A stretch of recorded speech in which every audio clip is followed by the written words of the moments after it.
The studio was quieter than usual. Rachel Maddow sat at the center desk, her notes neatly stacked, her tone measured. She'd done thousands of interviews, but tonight had a different charge. It wasn't the guest, it was the tension in the country, the weight pressing down on every conversation, the sense that people were listening not for agreement, but for proof that someone still stood for something. Jasmine Crockett entered like a spark. Sharp blazer, steel in her walk. No entourage, no handlers. She sat across from Rachel like she had something to say and nothing to prove. The crew adjusted lights. The countdown began. Neither woman spoke. 5 seconds. Then the red light. Rachel opened calmly.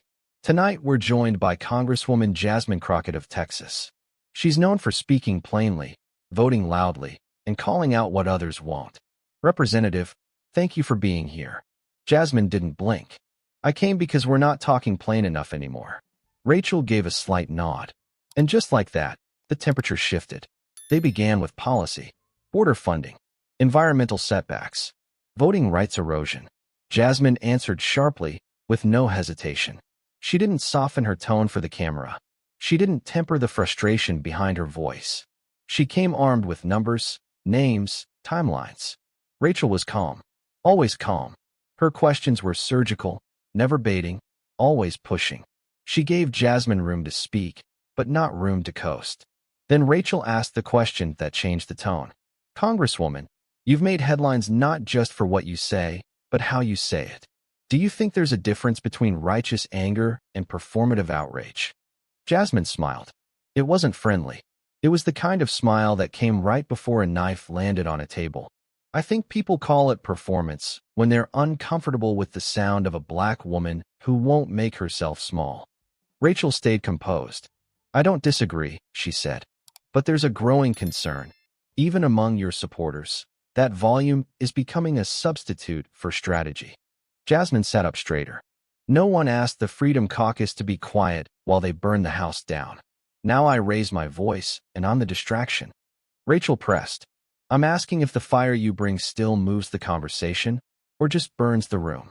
The silence that followed wasn't long, but it was hot. Jasmine said, I'm not here to decorate democracy, Rachel. I'm here to protect it, even if it makes people uncomfortable. Rachel didn't flinch. Then who decides when discomfort becomes dysfunction? Jasmine didn't pause. The people who've never been asked to sit in silence for someone else's comfort. There it was. The moment. Not a soundbite. Not a clapback. A blade. And the studio felt it. Rachel leaned forward. Not in challenge. In clarity. And what happens when your voice becomes the story, not the cause? Jasmine didn't look away. Then maybe the story needs to remember why we raised our voices in the first place. Rachel nodded slowly. Do you think this moment in history needs more volume or more listening? Jasmine exhaled once. Sharply. I think it needs fewer people asking the oppressed to whisper while the system screams. The room went still. The crew didn't move. Rachel reached for her next question, but Jasmine spoke first. You invited me here to talk about urgency. Don't act surprised that urgency doesn't speak in a calm voice. Rachel replied softly. Urgency without direction can become noise. Jasmine's voice dropped. And control without context becomes censorship. And that was when it happened. Not a walk-off. Not a meltdown. But a crack. A visible break between two women who both believed in truth, but carried it differently. Rachel looked down at her notes, then at the camera. We're going to take a break, she said. The control room froze. Because there was no break scheduled. But Rachel had made the call. And as the feed cut to black, the room around them held its breath. Jasmine didn't rise. Rachel didn't speak. And between them sat something heavier than disagreement. Conviction. The studio went dark. No commercial. No applause. Just the humming quiet of equipment cooling under hot lights. Rachel Maddow sat motionless in her chair, her hands folded over the now useless stack of notes. Jasmine Crockett stayed seated across from her, leaning back, jaw tight, watching Rachel like she was waiting for the second half of a sentence that never came. No one spoke for a full 30 seconds. Then Jasmine broke the silence. Was that the part where I'm supposed to apologize for sounding like I mean it? Rachel didn't move. She said, no. That was the part where I decide if this is still a conversation or just noise in a different outfit. Jasmine's expression didn't shift, but something behind her eyes sharpened. I didn't come here to make you comfortable, she said. Rachel nodded once. And I didn't invite you here to be impressed. The air between them felt electric. Not hostile. Alive. Like two truths pressed so tightly together. Neither could breathe without confronting the other. Jasmine said, "You want control. I want urgency. Neither of us is getting what we came for." Rachel responded, "That's not true. I came to see if there's a path between confrontation and clarity." Jasmine leaned in. "And what did you find?" Rachel looked at her, really looked. "I found someone who spent so long being dismissed that now, being heard feels like the only thing that matters." Jasmine's jaw tensed, but she didn't deny it. Instead, she asked, "And you?" Rachel hesitated, then said, "I've spent so long asking hard questions that sometimes I forget they land in soft places." That stopped Jasmine, just for a breath. Then she sat back and exhaled. "That's the first thing you've said tonight that wasn't sharpened for broadcast." Rachel said, "It wasn't broadcast. We're off air." Jasmine half smiled. Exactly. Outside the studio, the control room was silent. Producers were frozen behind their screens, waiting for direction that never came. No one dared interrupt, because something was happening between the two women on set that no one wanted to touch. Not anger, not reconciliation, something rarer, recognition. Back on set, Jasmine tapped the edge of the desk. "You think my voice is too loud?" Rachel shook her head. "I think it's aimed too wide." Jasmine raised an eyebrow. Rachel clarified, "When everything is urgent, nothing is strategic." Jasmine leaned forward again, her voice steady. "And when everything is calculated, nothing is courageous." That hung in the air.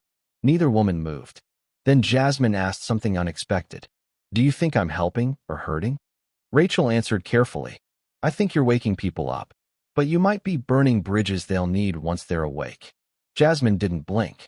Then maybe they weren't bridges. Maybe they were cages. Rachel sat with that, because she knew Jasmine wasn't wrong, just unsparing. And sometimes, truth without pause could be just as dangerous as denial. The silence that followed wasn't awkward. It was earned. Finally, Rachel said, "If I bring us back on air, I'm not giving you the last word."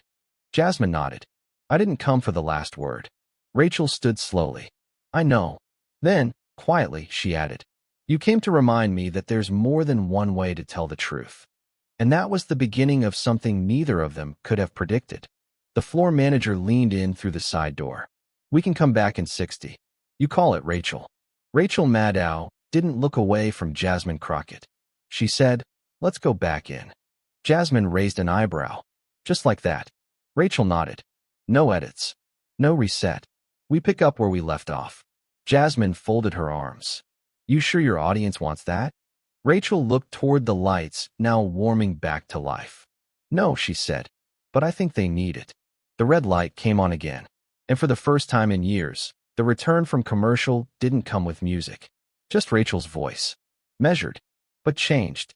"We're back," she said softly. "No promos. No interruption. I'm still sitting here with Congresswoman Jasmine Crockett. We left off during a difficult conversation, one we both felt needed to breathe." Jasmine nodded once. Rachel turned to her. "You said urgency doesn't always arrive in a calm voice." Jasmine replied. "And you said clarity doesn't always survive in a loud one." They both smiled, faintly, not as a performance, as understanding. Rachel continued, "I want to ask a question I didn't plan to ask." Jasmine said, "Then it's probably the one that matters." Rachel paused, then asked, "When did you first realize no one was going to speak for you?" Jasmine didn't answer right away. Her gaze dropped for the first time all night. And her voice, when it came, was lower. "I was 17. My neighbor got arrested for something I knew he didn't do. I watched grown men speak for him, over him, around him, but never to him. And I realized silence is how people lose their name." She looked back up. "That's when I stopped being quiet." Rachel didn't interrupt. She waited. Jasmine said, "And you?" Rachel hesitated. "I was in grad school. I saw a man twist facts on live TV, and no one corrected him. I realized if the truth can't hold its ground, it disappears. And I thought, maybe I could help it stay standing. Jasmine nodded. Then maybe we're not on opposite sides. Rachel said, maybe we've just been standing back to back. The audience at home said nothing, but something softened. The internet lit up, not with takes, but with stillness. People didn't clip the anger. They clipped the turn. Backstage, a producer whispered, "This is the conversation we were afraid to air, and it's the one people needed most." No one disagreed. Rachel looked at Jasmine again. "This wasn't easy," she said. Jasmine replied, "It's not supposed to be." Rachel asked, "Do you regret coming?" Jasmine smiled. "No, I regret how rare this is." Rachel nodded, then turned to camera. And for the first time in a long time, she didn't close with a summary. She closed with a question. What if we stopped trying to win the room and started trying to understand the people in it? Fade to black. No music. Just that. The episode aired in full. No edits. No disclaimers. No added commentary.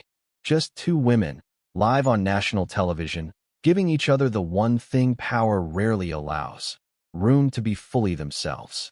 There was no instant explosion online. No shouting matches. No viral outrage. Instead, something different happened. People watched and stayed. And then, slowly, they began to talk. A middle school teacher in Milwaukee played this segment for her civics class. She didn't assign an essay. She didn't give questions. She just told her students, "Tell me what stayed with you."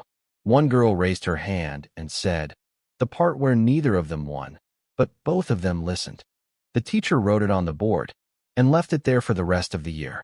In a newsroom in Atlanta, two journalists who had disagreed for years over political tone watched the interview together in silence. Afterward, one of them said, "I didn't know it was possible to push that hard without trying to hurt someone." The other said, "I didn't know it was possible to be that loud and still be vulnerable." They didn't agree on everything, but they wrote their next article together. In Dallas, a young organizer, new to politics, unsure of her voice, watched Jasmine Crockett's words back 3 times. She didn't quote the most famous line. She quoted the quietest one. "Silence is how people lose their name." She wrote it in ink on the inside cover of her notebook. And the next morning, she stood up in her first public meeting and spoke without apologizing for her volume. Rachel Maddow didn't return to the topic on the next night's show. She didn't make herself the center of the moment. She didn't explain what happened. She simply opened the show with a line she hadn't used in years. "Thank you for joining us, especially when it's uncomfortable." And then she got back to work. Jasmine Crockett didn't take a victory lap. She returned to her district and sat down with a group of community organizers who had been calling for her to stay local, stay present, stay grounded. She listened more than she spoke. And when asked how the interview changed her, she said, "It didn't change me. It reminded me that you don't have to get softer to get clearer." They nodded. They understood. Because sometimes, the people who raise their voices first are the ones still waiting for the room to hear the full sentence. And something else happened too. A shift, not in politics, but in tone. Other interviews slowed down. Other hosts made space. Not because they were imitating Rachel or Jasmine, but because the audience had made something very clear. They didn't want to watch people win. They wanted to watch people mean it. A month passed. The interview stopped trending. The clips stopped circulating. But something deeper stayed. People remembered it not for who was louder or who won, but because something about it felt rare. Not rare like viral, rare like honest. It became a reference point, not a headline. A kind of quiet standard for what it looked like when disagreement didn't turn into destruction. Rachel Maddow never mentioned Jasmine Crockett again on air, but she carried the conversation with her. Her questions grew slower, more direct. She interrupted less. Not because she'd lost her edge, but because she'd remembered something Jasmine had forced her to confront. Urgency doesn't always wear a tie. Sometimes it shows up in a woman who's had to shout her whole life just to be heard. Jasmine Crockett, meanwhile, kept moving. She gave speeches. She voted. She clashed with colleagues. But when people stopped her on the street, in airports, in cafes, in state houses, they didn't ask her about her legislation. They asked her about that interview. They said things like, "I didn't agree with you, but I listened." You said the thing I've been trying to say for years. You didn't try to be likable. You tried to be clear. And Jasmine never said thank you. She always said, I wasn't trying to speak for you. I was trying not to lose myself. One day, in a quiet corner of a public library in Philadelphia, a man sat alone watching the full interview on a library computer. He had headphones in. He didn't take notes. But when it was over, he stood up, walked over to the help desk, and asked where the community meetings were held. The librarian said, Room C, Thursday nights. He nodded and showed up the next week. No camera, no signs, just a folded paper with 2 questions scribbled at the top. What are we afraid to say?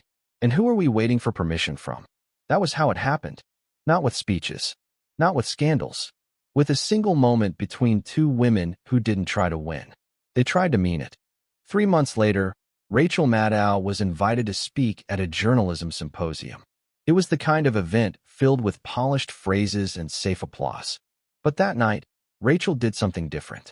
She stepped to the podium. No notes, no script. She told a story, not about politics, not about headlines, but about a night when 2 women sat across from each other, and neither one blinked. She said, I've spent my career asking questions, and sometimes the person across from me answers with fire instead of calm. Jasmine Crockett answered with fire, and for the first time in a long time, I stayed in it long enough to hear the burn in myself too. The room went still. She continued, there are moments in our work where we stop performing and start listening. That night, I didn't win, but I heard something I didn't know I needed, and I'm still carrying it. She didn't say anything else. She stepped down. No soundbite, no summary, just that.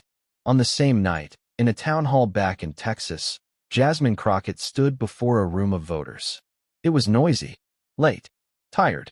Someone asked if she was ever going to tone it down to get more done. She smiled. Not sharply, not defensively, just tired and honest. She said, I'll stop being loud when the people I fight for stop getting ignored. Until then, don't mistake volume for vanity. Sometimes it's the only way the room hears the door being kicked open. Someone clapped. Someone else stood. Then a few more. It wasn't a standing ovation. It was understanding. Back in her office, later that night, Jasmine found a letter on her desk. No return address. Just a single sheet of paper with handwriting she didn't recognize at first. The note read, Thank you for staying in the chair. Most people walk off before the question lands. Underneath, 2 words. Rachel. Jasmine folded the paper, placed it in her top drawer, didn't frame it, didn't post it. She just let it sit. A reminder that the truth doesn't always come with agreement. But when it comes, and when it's heard, it leaves something that doesn't go away.